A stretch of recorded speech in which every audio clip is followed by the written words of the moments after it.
Assalamualaikum warahmatullahi wabarakatuh. Perkenalkan, nama saya Dwi Cynthia, Prodi Ekonomi Syariah kelas 3D.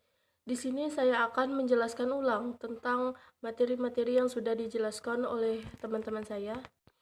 Materi yang pertama yaitu sholat malam. Sholat malam adalah ibadah yang tepat untuk membangun kekuatan mental manusia. Sholat malam adalah sholat sunnah yang dilakukan pada saat malam, terhitung sejak sesudah sholat isya hingga terbitnya fajar, baik dilakukan sebelum tidur maupun sesudah tidur. Contoh sholat malam yaitu sholat tarawih, sholat witir, sholat hajat, dan sholat sunnah mutalat. Memasuki materi yang kedua yaitu sholat jenazah. Sholat jenazah hukumnya fardu kifayah, yang artinya wajib dikerjakan.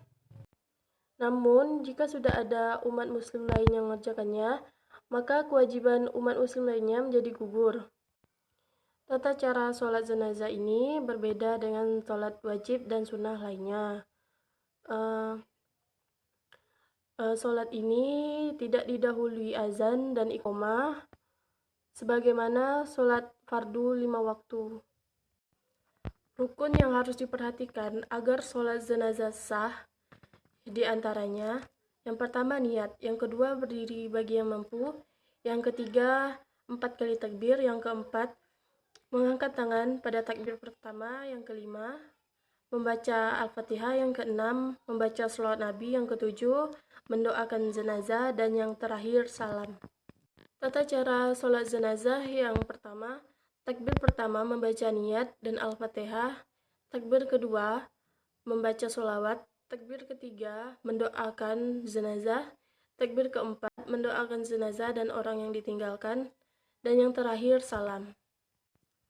Baiklah, memasuki materi selanjutnya yaitu puasa. Puasa adalah menahan diri dari makan, minum, dan segala perbuatan yang membatalkan puasa, mulai dari terbit fajar hingga terbenam matahari. Syarat wajib puasa yang pertama, Islam, sehat, balik, berakal, dan mengetahui akan wajibnya puasa. Syarat sah puasa yang pertama Islam, yang kedua mumayyiz, yang ketiga suci dari hadas dan najis, yang keempat berpuasa di waktu yang diperbolehkan untuk berpuasa. Baiklah, memasuki materi selanjutnya yaitu zakat. Zakat adalah sejumlah harta yang wajib dikeluarkan oleh umat muslim untuk diberikan kepada orang yang berhak menerima seperti golongan fakir miskin dan semacamnya sesuai yang ditetapkan oleh syariah. Macam-macam zakat. Yang pertama zakat fitrah dan yang kedua zakat mal. Yang pertama zakat fitrah. Zakat fitrah adalah zakat yang wajib dikeluarkan umat muslim pada saat hari raya Idul Fitri atau pada saat bulan Ramadan. Yang kedua, zakat mal. Zakat mal adalah zakat penghasilan seperti hasil pertambangan, hasil pertanian, hasil laut, hasil perniagaan, dan lain-lain. Masing-masing jenis penghasilan memiliki perhitungannya tersendiri. Baiklah, memasuki materi yang selanjutnya yaitu praktek menghitung zakat. Contohnya zakat fitrah. Zakat fitrah per orang 3,5 liter dikali harga beras di pasaran per liter. Contoh, harga beras di pasar rata-rata 10.000 per liter.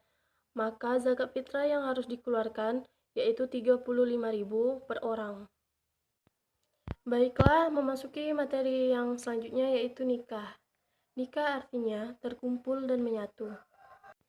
Menurut istilah lain dapat diartikan ijab qabul yang mengharuskan sepasang manusia yang diucapkan oleh kata-kata untuk melanjutkan ke pernikahan sesuai peraturan yang diwajibkan oleh Islam.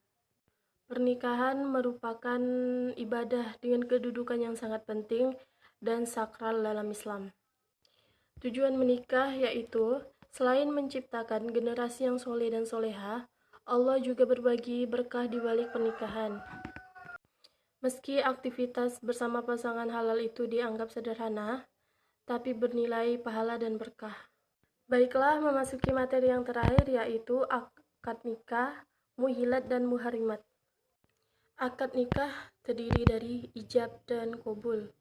Ijab artinya penyerahan mempelai wanita oleh walinya kepada mempelai laki-laki. Qabul yaitu penerimaan mempelai wanita dan mempelai laki-laki. Yang kedua, muilat. Yang boleh dinikahi yaitu anak tante kita atau sepupu. Yang kedua, anak tiri kita yang ibunya telah cerai. Yang ketiga, cucu perempuan kita atau bukan cucu kandung. Yang keempat, anak angkat kita. Yang kelima, istri anak angkat dan anak tiri kita. Yang keenam, anak angkat yang menyusu pada ibu kandung. Dan yang terakhir, orang lain. Yang ketiga, muharimat. Perempuan yang tidak boleh dinikahi oleh laki-laki disebabkan keturunan. Yang pertama, ibu. Yang kedua, nenek dari ibu. Yang ketiga, anak perempuan dan keturunannya. Dan yang keempat, saudara satu garis atau satu bapak, satu ibu. Yang kelima, anak perempuan kepada saudara laki-laki maupun perempuan. Perempuan yang diharamkan menikah oleh laki-laki disebabkan oleh satu susuan. Yang pertama, ibu susuan. Yang kedua, nenek dari ibu susuan.